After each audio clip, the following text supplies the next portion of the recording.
우리가 알지도 못하고 우리가 계획하지도 못하는 방법들을 하나님께서 사용하시는 것입니다. 오늘 본문의 말씀 보니까요, 20절 말씀 보니까 20절, 21절, 22절, 24절 말씀 보니까 사울이 다윗을 잡으려고 라마나에서 전령들을 보냅니다. 보내니까 어떻게 됩니까? 20절 말씀 보니까 사울이 다윗을 잡으러 전령들을 보냈더니 그들이 선지자 무리가 예언하는 것과 사무엘이 그들의 수령으로 선 것을 볼 때에 하나님의 영이 사울의 전령들에게 임하며 그들도 예언을 한지라. 임파테이션 됐다는 거예요. 또 21절 말씀 보니까 어떤 사람이 그것을 사울에게 알림해 그 사울이 다른 전령들을 보냈더니 그들도 예언을 했으므로 사울이 세 번째 다시 전령들을 보냈더니 그들도 예언을 하였더라. 이야, 다윗은 전혀 예상하지 못했어요. 이제 전령들이 자신을 잡으러 오는 모습을 보면서 야, 나는 이제 죽은 모습이다.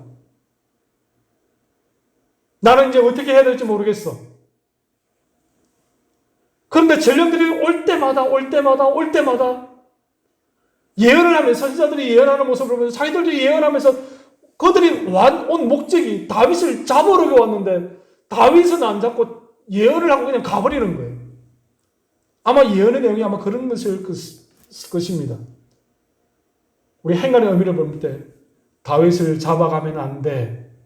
다윗은 하나님으로부터 쓰임받을 것이다. 나는 하나님의 사람을 손대서는 안 된다. 아마 그런 예언이었을 거예요.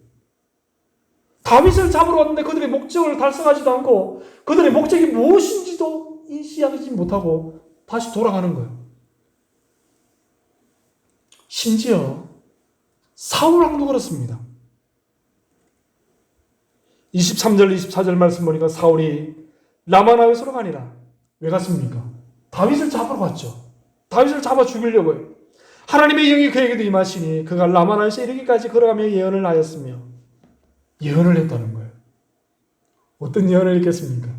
손에는 다윗을 죽이기 위해서 칼을 들고 있지만 입으로는 자기도 모르는 예언을 다윗을 죽이면 안 돼. 다윗은 하나님의 사람이야. 라고 중얼거리며 갔을 거예요. 24절 말씀 보니까 그가 또 그의 옷을 벗고 사무엘 앞에서 예언을 하며 하루 밤낮을 벗은 몸으로 누웠더라. 이것이 바로 인간의 방법입니까?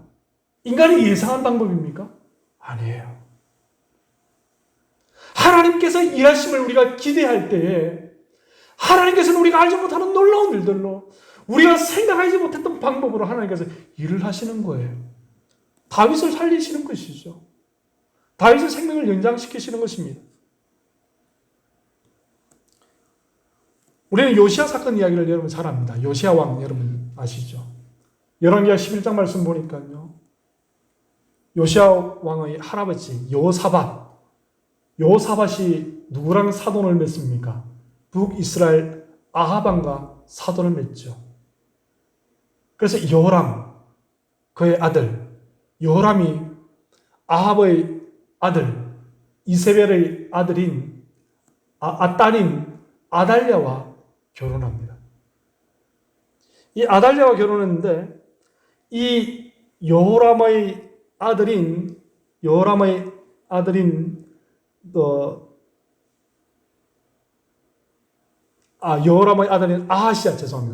아하시아가요 예후로부터 죽임을 당합니다.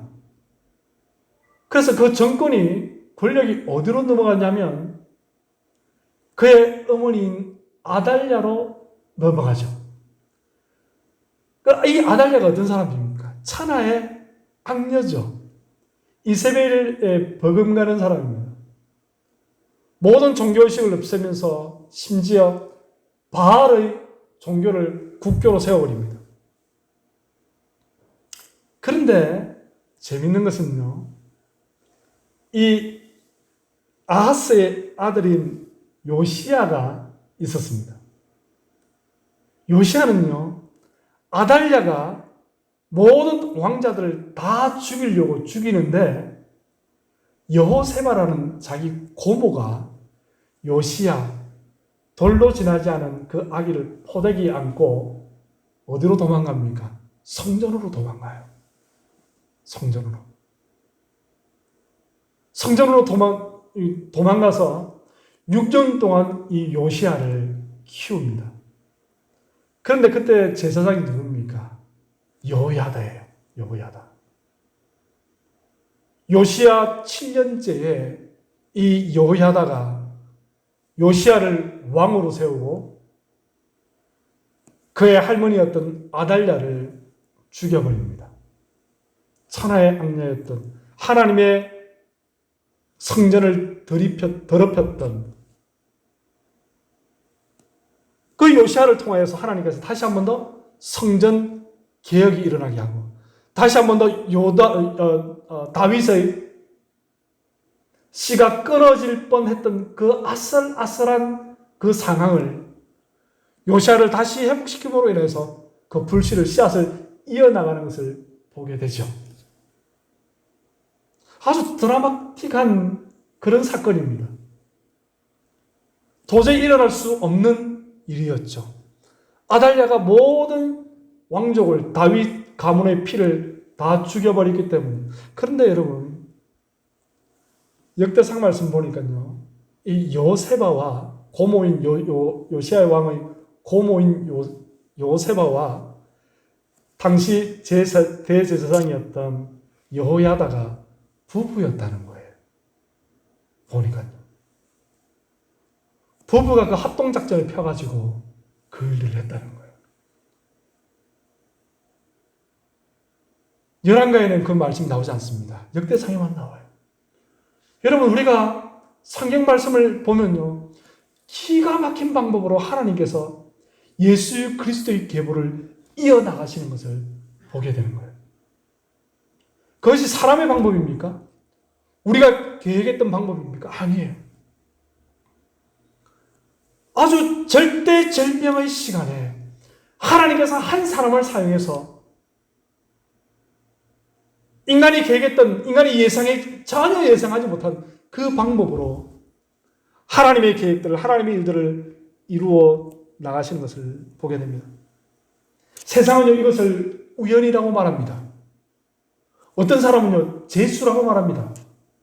어떤 사람은요, 운이 좋아서라고 말합니다. 그렇지만 신앙인은요, 고백할 수 있어야 된다는 거예요. 하나님의 섭리입니다. 하나님의 계획입니다. 고백할 수 있어야 된다는 것입니다. 세상 사람과 그리스도인의 차이가 바로 이것입니다. 어려운 일이 닥쳐왔을 때 하나님만이 정답이 되심을 인정하는 자는요, 하나님께서 일하심을 기대하게 된다는 것입니다. 우리가 상상하지 못했던, 우리가 계획하지 못했던 놀라운 일들, 세상 사람들은 그것을 운이라고 말하죠. 아, 이거 오늘 재수 좋았네. 아, 내가 운이 좋았어요.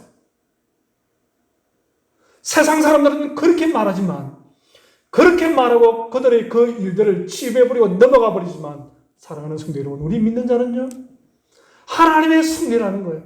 하나님의 섭리가 무엇입니까? 모든 것이 다 하나님이 하셨습니다라고 인정하는 것입니다. 하나님이 하셨다는 것입니다. 나의 나된 것, 오늘 이 시간 이 자리에 있게 된 것마저도 하나님이 나와 함께 하셨다는 것입니다. 하나님의 섭리라는 것이죠.